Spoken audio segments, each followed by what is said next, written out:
스토킹 범죄의 피고인이, 그러니까 스토킹의 가해자가, 아직 확정이 난 상태는 아니겠지만은 스토킹의 피고인이 법원으로부터 잠정 조치를 받은 상황에서, 잠정 조치는 보통 물리적으로 100m 안에 접근하지 말라는 것, 또는 정보통신망을 이용해서 피해자나 아니면 피해자의 가족에게 연락하지 말라는 그런 문구로 나오게 됩니다.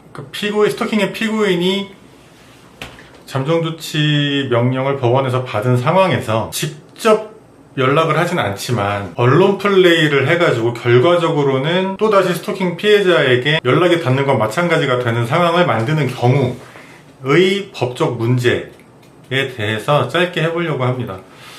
두 가지 관점에서 살펴볼 수 있는데요. 일단은 스토킹 범죄의 처벌 등에 관한 법률 제20조 제2항을 보면은 잠정 조치를 이행하지 않은 사람은 2년 이하의 징역에 처한다고 규정이 되어 있습니다. 그러면 여기서 쟁점은 피해자에게 전기통신 등을 이용해서 접근을 한 것에 언론 플레이를 하는 게 해당이 되는가가 쟁점이 될 거예요. 그러니까 직접 카카오톡이나 이런 걸로 직접 연락을 하진 않았지만은 언론 플레이를 통해서 결국에는 연락을 한 거나 마찬가지의 상황을 만드는 경우가 잠정조치 위반에 해당하느냐가 쟁점이 될 텐데, 근데 조금 법적인 해석이 애매할 수는 있을 것 같아요. 그러니까 똑 떨어지지 않는 측면은 분명히 있습니다. 그래서 잠정조치 위반이 아니라고 얘기를 할 수도 있겠지만은, 조금 더 적극적인 법 해석을 한다면은 간접정범의 법리를 이용해서 잠정조치 위반을 했다고 법률 구성을 할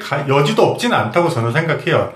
그러니까 간접정범이라는 건 뭐냐면은 그 당시 상황 돌아가는 그 맥락을 몰라서 처벌을 받지 않는 사람을 이용해가지고 범행을 완성시키는 일종의 이제 3쿠션 범행인데, 예를 들면은 의사가 우연히 자기 병원에 자신의 부모의 원수가 감기에 걸려서 오는 거예요. 그래서 감기 주사를 놔줘야 되는데 원수가 오다 보니까 그런 사정을 모르는 간호사가 주사를 놔야 되는데 그 주사 안에다가 감기약 주사가 아니고 독약을 타놓은 거죠, 의사가. 그런 경우 간접 정범이라고 하는데, 그러니까 이 상황에다가 이제 대입을 해보면은 언론을 이용해가지고 3쿠션으로 어떤 그 스토킹 피해자에게 연락을 계속해서 하는 것과 같은 효과를 나타내는 거죠. 사실 더 파괴적인 방식인 거겠죠. 그래서 언론을 이용해서 결국 같은 목적을 이뤘다는 측면에서 간접 정범으로 구성할 여지도 없진 않다고 생각하는데, 약간 좀 적극적인 법 해석일 수 있다는 생각은 저 역시도 듭니다. 요건 약간 애매하다고 치더라도 두 번째 쟁점이 있는데요.